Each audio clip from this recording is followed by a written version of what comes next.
আসসালামু আলাইকুম। কাস্টমারের একটি কমপ্লেন ছিল যে তার এসিতে অনেক সাউন্ড করে। তো আমরা এসে দেখলাম আসলেই তার এসিতে সাউন্ড করে, কম্প্রেসারের ভাইব্রেশনের কারণে তার এসিতে সাউন্ড করছে। তো এসে আমরা দেখার পরে একটি জ্যাকেট নিয়ে আসলাম, যে কম্প্রেসারের গায়ে যে কম্বলটি পরানো থাকে, কম্বলটি পরানো থাকলেই সাউন্ডটি করতো না। কোনো ভুলবশত হয়তো কোম্পানি দিতে পারেনি। এখন আমরা নেক্সট টাইম এসে কম্বলটিকে নিয়ে আসলাম, এসে আউটডোর খুলছি, খুলে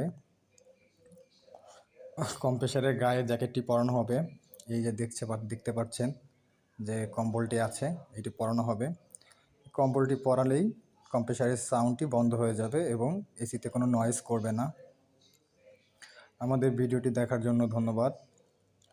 ভিডিওটি সাবস্ক্রাইব করে দিবেন, একটা লাইক করে দিবেন। এত রিস্ক নিয়ে ভিডিও কাজ করা আপনাদের জন্যই। কোনো প্রয়োজনে আমাদেরকে জানাবেন ইনশাল্লাহ।